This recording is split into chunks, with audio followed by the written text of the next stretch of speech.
단계인 테이크백과 하프 스윙에 대해서 제가 기본적인 원리를 조금 설명을 하려고 해요.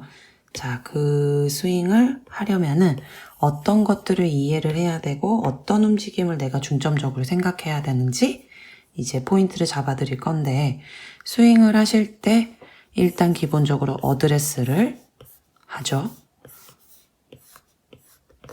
그러면 항상 헤드 페이스는 타겟을 바라볼 거예요. 그죠? 항상 타겟을 바라보는 것에 수직의 이 페이스를 맞춰주셔야 돼요. 어드레스 때. 자, 그러면 이렇게 정면을 보고 있는 상태에서 백스윙을 하게 되면은 우리가 몸을 어느 쪽을 바라보게 되죠? 이렇게 오른쪽으로 연다 라고 저희가 표현을 해요. 그러면 이 상태에서 테이크백을 하는 기본 우리가 흔히 하는 똑딱이죠. 똑딱이에 대해서 제가 설명을 할 건데, 똑딱이의 움직임을 할 때는 골반을 움직이지 않아요. 골반을 움직이지 않은 상태에서 척추를 기준으로 이 어깨를 방향을 오른쪽을 향하게끔 내 몸 전체를 돌려주는 것이 테이크백입니다. 그러면 어디가 꼬였죠? 당연히 척추를 기준으로 내가 어깨를 이쪽 방향으로 돌려줬기 때문에 척추가 꼬인 거예요.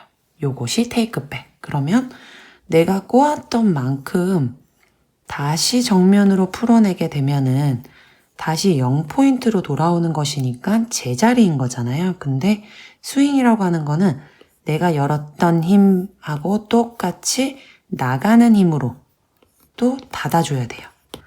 그러면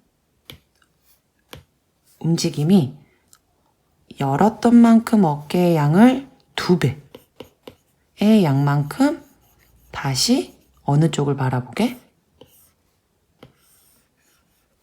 왼쪽을 바라보게끔 똑같이 어깨 턴을 써주는 것이 테이크백이에요. 그러면 이것이 똑딱이 모양이겠죠? 그러면 내가 오른쪽으로 플러스 1을 했어요.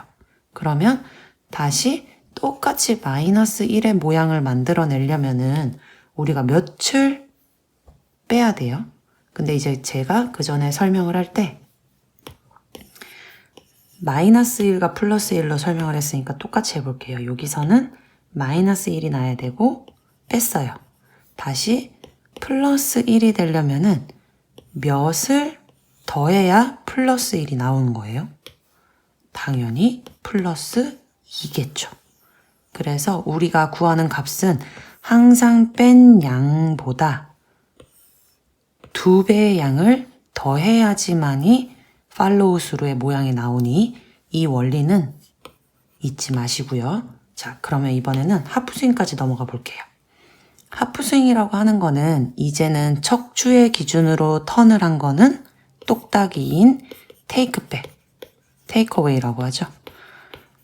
근데 이 상태에서 골반을 조금 이용을 해서 풀스윙은 아니지만 골반의 반동으로 약간의 턴을 더 도와주게끔 해서 오른쪽 다리를 기준으로 스윙을 해주는 것을 이제 다리가 이용이 되는 것을 스윙이라고 할 수 있는 거예요. 그러면 오른 다리를 기준으로 내가 오른쪽으로 골반을 턴을 해주게 되면 당연히 어깨의 턴은 훨씬 더 많은 양으로 턴이 되게 돼요. 속도도 오르겠죠. 그러면 턴을 한 양과 헤드가 올라와지는 코킹의 양이 생기면서 훨씬 더 많은 헤드의 양이 생성이 돼요. 그러면 다시 다운스윙을 내려오고 같은 양으로 넘어가게 되게 되면은 이 왼쪽을 향한 어깨도 턴도 양이 많아질 것이며 헤드가 올라와지는 양이 양쪽이 똑같은 데칼코마니 모양으로 왼쪽 다리로 체중이 걸리면서 넘어오는 양이 꼭 L 모양이라고 해서 저희가 하프스윙은 L2L 모양이라고 또 합니다. L2L. 그래서 여기서도 L, 여기서는 뒤집은 L. 그죠? 그래서 하프스윙은 이런 식으로 모양이 느껴지게끔 어깨와 골반을 활용을 해서 연습 스윙을 해주시면 좋아요. 그러면 항상 기본적인 이 똑딱이 테이크백의 확실한 기준, 척추 느껴주시고 하프 스윙은 다리가 포함된 골반의 턴이 들어간다는 거 잊지 않으시면 좋을 것 같아요. 그리고 제가 아까 재차 강조했던 스윙은 산수를 잘해야 돼요. 마이너스 1 뺐으면 다시 플러스 2를 더해야 되는 항상 2배를 더해야 되는 것이 스윙의 완성.